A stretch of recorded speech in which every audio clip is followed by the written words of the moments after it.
Greetings, wizards! With Oblivion Remastered finally out, it's time to do what I do best, rank stuff. So today I'm ranking all 10 playable races from worst to best, based purely on their stats. That includes attributes, skills, traits, and powers. But before we dive into the rankings, let's quickly cover the basics just so we're all on the same page. In Oblivion Remastered, every race comes with a different set of starting attributes: strength, intelligence, willpower, and so on. And these attributes directly affect how good we are at the essentials. You know, like swinging a sword, casting spells, running faster, taking more hits, or even sweet-talking a guard after you've got yourself into some trouble. But attributes are only part of the story. On top of that, each race also gets skill bonuses. These are pretty straightforward. They give us a flat +5 or +10 boost to certain skills right out of the gate, which helps us to specialize early, depending on the type of character we want to build. In addition to attributes and skills, each race also comes with its own sets of traits and powers. Traits are passive abilities, things like resisting fire damage or ignoring poison,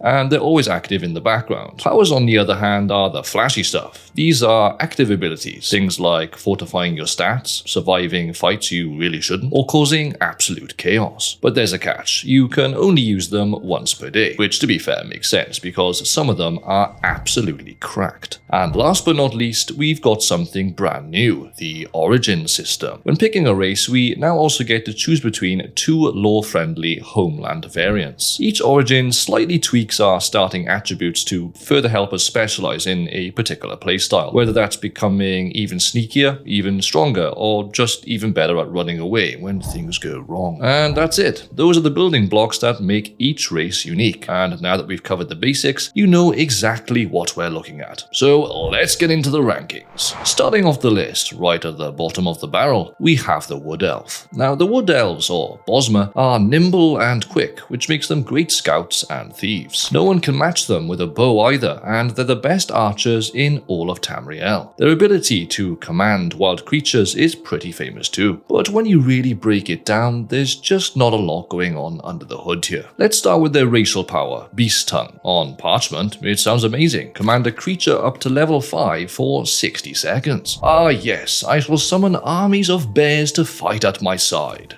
Reality, you're charming a rat. And not even a ferocious one, just a normal squeak squeak nibble at your toes kind of rat. Once you start facing tougher enemies like trolls or minotaurs, Beast Tongue basically turns into a polite suggestion, and they're not listening. The other supposed strength of the Bosmer is a 75% resistance to disease. But honestly, diseases just aren't that big of a deal. Why? Well, cure disease potions are lying around everywhere, priests are practically giving blessings away, and shrines will heal you for the low price of existing. So keeping yourself healthy is one of the least challenging parts of the game. That leaves us with their stats, and the Wood Elf does get some nice little bonuses to Marksman, Sneak, and Alchemy, to be fair to them, which makes them solid stealth archers, a playstyle we all know and love. But even then, when it comes to their raw attributes, they're starting off with lower strength and willpower. So if you want to go rogue mode, you're still weaker than almost every race at the start. And that's a tough sell, my friends, especially when even fellow sneaky types like the Khajiit or Argonians give you better starting mobility or survivability.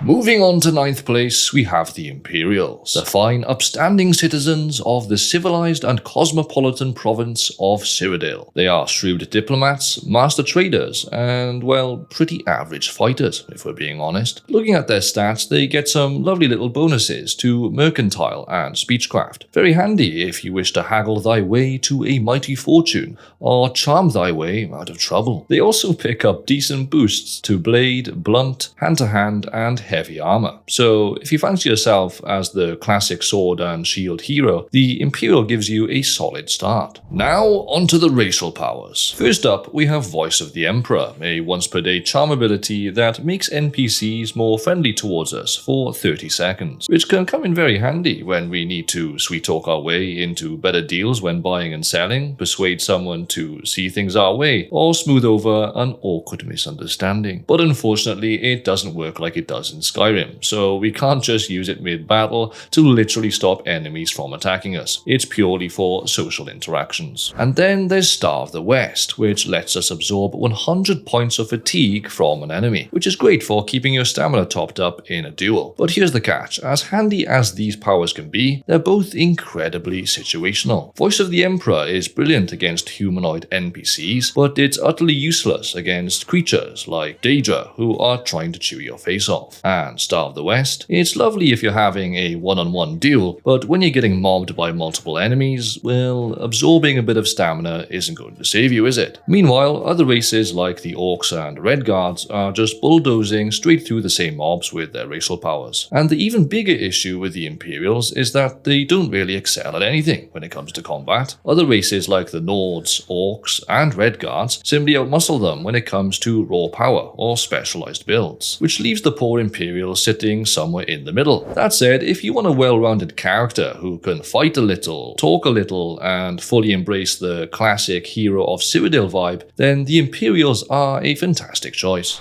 Coming in at 8th place, we've got the High Elf. Also known as the Altmer back in their homeland of Somerset, the High Elves are exceptionally gifted when it comes to magic. They're some of the most powerful spellcasters in all of Tamriel, and they also have a natural resistance to disease. Now at first glance, the High Elf seems absolutely magnificent. They get a massive 100 bonus to their magical pool, which is the biggest starting boost of any race in the entire game. That makes them an absolute powerhouse when it comes to casting spells early on. Whether it's destruction, alteration, mysticism, you name it, the High Elves are natural. But here's where the trouble brews, my young apprentices. High Elves also come with a 25% weakness to fire, frost, and shock, so they're vulnerable to every type of elemental magic. And since everyone and their granny wants to throw fire, frost, and lightning at us, that is not good. Sure, there are items and enchantments that can help boost our elemental resistances, but they're not that common early in the game, at least in my experience. So stacking buffs, chugging potions, and spamming defensive spells will be the way to go. Now that being said, if you are a pure mage and you know what you're doing, the High Elf can be absolutely devastating. With a huge magical pool and strong magical skills, you can blast, burn, freeze, and zap your way through anything that moves. At least until a Breton wanders by and shrugs off half your spells without breaking a sweat. We'll get to them later. Moving up to 7th place, we have the Khajiit. Hailing from the sandy, sun-soaked province of Elsewhere, the Khajiit are known for being quick, clever, and blessed with more agility than a caffeinated rabbit. These nimble little furballs make excellent thieves thanks to their natural grace. And when it comes to acrobatics, no one in Tamriel can touch them. Oh, and every Khajiit can naturally see in the dark, for whatever that's worth. Stat-wise, the Khajiit get fantastic bonuses to acrobatics, hand-to-hand, athletics, blade, light armor, security, and sneak. So if you want to live out your fantasy of being a stealthy kitty burglar, the Khajiit have got you covered. On top of that, they've got 2 racial powers, Eye of the Night and Eye of Fear, both of which can be used once per day. Eye of the Night grants you Night Eye for 30 seconds, allowing you to see perfectly in the dark, and Eye of Fear lets you demoralize enemies up to level 25, making them flee in terror, presumably after getting a good look at your fearsome whiskers. Now, on parchment, these sound pretty handy, but let's be honest, Eye of the Night is a bit pants. Sure, some dungeons get dark, but it never gets to the point where you can't see where you're going. And between the abundance of torches lying around and light spells, when they decide to work properly, one does not really need magical night vision. Eye of Fear is a little better, but it's still pretty situational. It's lovely when it works, but it only scares one enemy at a time. So if you're getting mobbed by 5 goblins, you'll terrify one of them, and the other 4 will happily continue rearranging your facial features with clubs. And here's the other big drawback with the Khajiit. They're fragile. They don't have strong bonuses to strength, endurance, or willpower, which are the things you really need when you get caught red-pawed. They're kitties, built to dodge, sneak, sprint, and leap dramatically out of danger, not stand there slugging it out. That said, if you love the idea of a fast, elusive character who strikes from the shadows and vanishes before anyone knows they were there, then the Khajiit are absolutely brilliant. Moving on to 6th place, we've got the Argonian. intelligence. This reptilian race is perfectly suited to surviving the treacherous muck and madness of their homeland, and in doing so, they've picked up a few tricks. First off, they've got permanent water breathing, so these lizard boys and girls can just dive into any lake, river, or sunken ruin and breathe away like it's a lazy afternoon in the bathhouse. And honestly, that's very handy. Being able to explore underwater without worrying about drowning is fantastic, even if there are only a handful of underwater locations in the game. Saying that, you probably won't find much treasure down there, and the fish, oh, they're just there for decoration. We can't even catch them for alchemy. Outrageous. On top of that, Argonians have a 100% resistance to poison and a 75% resistance to disease, which sounds mighty impressive until you realize that disease in Oblivion is about as threatening as a stern look from a mud crab. Potions, priests, shrines, they're absolutely everywhere, and that's all you need. So really, it's only the poison immunity that matters, and that's not half bad, although early on, it's mostly good for shrugging off the occasional gas trap. Later in the game, when more poisonous nasties start showing up though, it's definitely more worth it. Stat-wise, Argonians get bonuses to athletics, security, alchemy, blade, hand-to-hand, illusion, and mysticism. It's a bit of a curious brew, but if you like hybrid builds which incorporate sneaking, stabbing, and maybe tossing out a cheeky spell or two, they actually offer a lot of flexibility. But they're not exactly built for frontline brawling. They don't get big bonuses to strength, endurance, or willpower. So while they're slippery little lizards who can dodge traps and shrug off poisons, they're a tad bit squishy. Plus, they have no racial powers, so no big buffs, no battle-saving abilities, just some passive perks. That said, if you love exploring every nook and cranny of the map, diving through flooded ruins, sneaking past enemies, and generally being a tough, scrappy little lizard, then the mighty lizard boys and girls are a fantastic choice. Now moving into the top 5, we've got the Dark Elves, also known as the Dunmer in their volcanic homeland of Morrowind. These lads and lasses are masters of the sword, the bow, and of course, destruction magic. First off, these fellows come with a 75% resistance to fire, and let me tell you, that is huge, because let's be honest, fire spells are everywhere in Oblivion, so being able to shrug off most of that flaming nonsense like you're brushing ash off your shoulder is absolutely top notch. On top of that, the Dunmer also get a once per day racial power called Ancestor Guardian, which summons a ghost to fight alongside them for 60 seconds. Now no, he's not going to solo a boss for you, but he is an excellent distraction. Enemies will turn away from you to start swinging at Grandpa Ghost, giving you precious breathing room to drink a potion, cast a heal, or leg it. And when we're still squishy early game, that breathing room can mean the difference between a glorious victory or an embarrassing death. Skill-wise, Dark Elves get bonuses to Blade, Destruction, Athletics, Blunt, Light Armor, Marksman, and Mysticism. And honestly, that's a pretty magical spread. You can go full melee, full magic, full stealth, or any mix you fancy. They are easily one of the best hybrid races in the game, and as a wizard who thoroughly enjoys both setting things ablaze and stabbing them politely, I really appreciate just how flexible the Dark Elves are. Now, that's not to say they're completely perfect. Depending on which origin you pick, they can start with slightly lower willpower, personality, and endurance. So if you're planning on going full grand wizard mode, you might need to plan a little carefully. Moving on to 4th place, we have the mighty Nords. These hardy folk are tall, strong, and as resistant to cold as I am non-resistant to eating just one cheese wheel. Now, straight out of the gate, the Nords get hefty boosts to strength and endurance, depending on which origin you pick. And for any heavy melee fighter, that's exactly what we want. Skill-wise, they get bonuses to Blade, Blunt, Heavy Armor, Armorer, Block, and even a bit of Restoration magic. And that last one, Restoration, is a lovely little bonus, because if you're already built like a tank, and then you also know how to heal yourself mid-battle, well, you're basically a one-person siege engine with a built-in repair crew. And now we come to their racial powers, and both are rather splendid. First up is Woad, which grants us a 30% shield for 60 seconds once per day. Pop Woad when you're about to get clobbered, and you'll be taking way less damage across the board. Next, we have Nordic Frost, a once per day spell that deals 50 points of frost damage with a touch. Now, at first, I thought this would be the ultimate Daedra Melter, seeing as they hail from the fiery plane of Oblivion, but alas, hardly any enemies are actually weak to frost. Regardless, 50 frost damage isn't bad, and it can certainly tip a fight in your favor. And if that wasn't enough, off. Nords also come with a permanent 50% resistance to frost, and that can be genuinely useful, especially later in the game when some of the tougher magic enemies start spamming frost spells. So if you want a character who can run headfirst into battle, tank everything thrown at them, and smash through the toughest fights, the Nord is a great choice.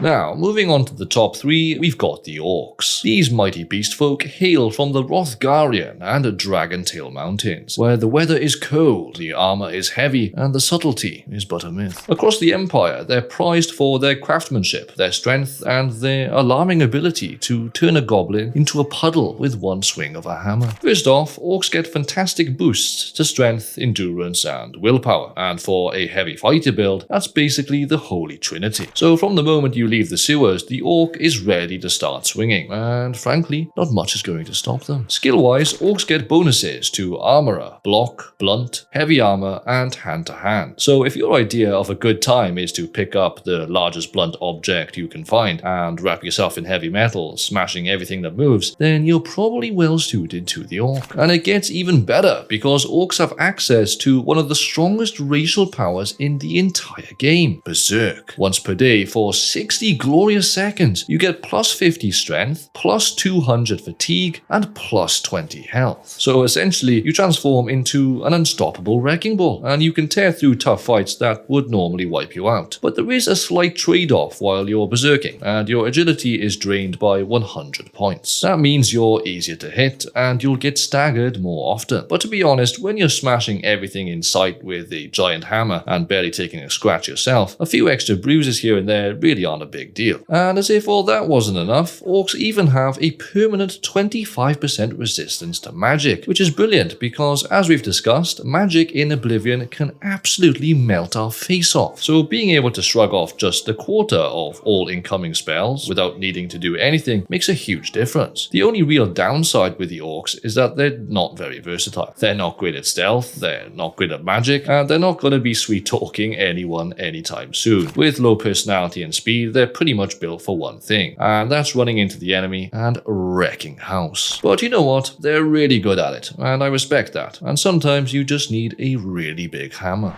And sliding into second place, we've got the Red Guards, the most naturally talented warriors in all of Tamriel. Red Guards are famous for their skill with weapons and armor. On top of that, they've got a hardy constitution and natural resistance to both disease and poison, making them as tough as they are deadly. First off, they get fantastic boosts to strength and endurance, depending on which origin you pick. And just like with our chilly Nord friends, that's exactly what we're looking for in a physical fighter. Strength to smash things harder than an angry troll, and endurance to survive the consequences. Skill-wise, Red Guards get bonuses to Blade, Blunt, Athletics, Heavy Armor, Light Armor, and Mercantile. So not only do they beat you up, but they also sell your own shoes back to you at a slight markup. But what really sets the Red Guard apart is their racial power, Adrenaline Rush. Just like Berserker, this is one of the strongest racial powers in the game. For 60 seconds, we get a massive plus 50 to strength, endurance, speed, and agility, plus a tidy plus 25 boost to health. That's 4 major stats getting supercharged all at once, with no hasty penalty attached like the Orcs Berserk. With Adrenaline Rush, the Red Guards hit harder, move faster, dodge better, and tank through hits like a boss. It's honestly one of the best get out of jail free powers you can have, and is particularly useful for surviving tougher boss fights or when you're getting completely swarmed. And as if that wasn't enough, Red Guards also come with a 75% resistance to disease and a 75% resistance to poison. Now sure, disease resistance isn't a massive deal like we've talked about before, but poison resistance, that's genuinely useful, especially later in the game when certain enemies start stacking poison effects on us. So overall, if you want a character who is fast, strong, durable, and built to dominate in straight up combat, the Red Guard is a mighty choice.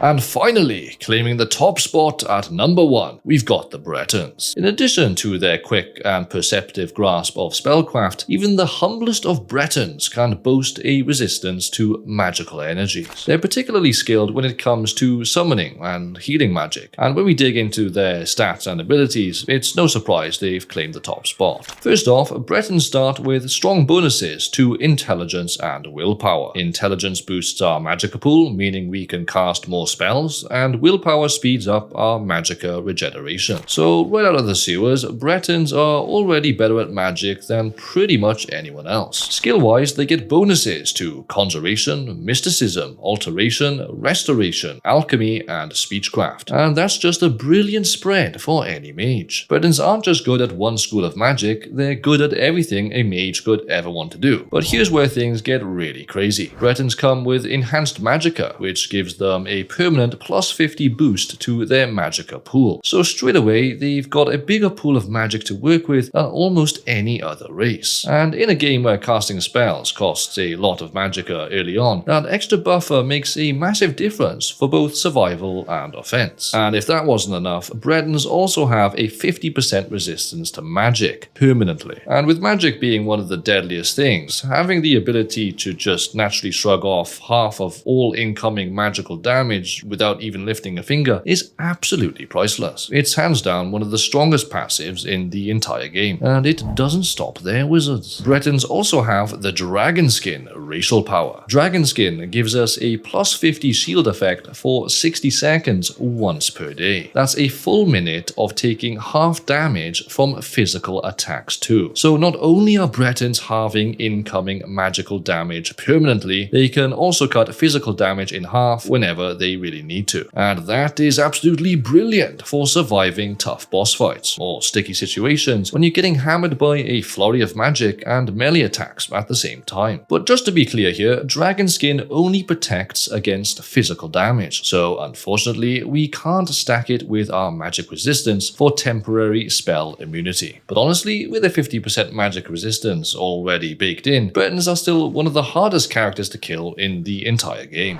And there we have it, all 10 races in Oblivion Remastered ranked from worst to best. I hope you enjoyed the video, wizards, and if you did, please consider dropping a like or subscribing if you want to see some more rankings like this. Of course, this is just my take, but if you think I got anything wrong, or if you'd rank the races differently, I'd love to hear your thoughts down in the comments below. Thanks for watching, wizards, for this has been the Welsh Wizard, and I shall see you all in the next one.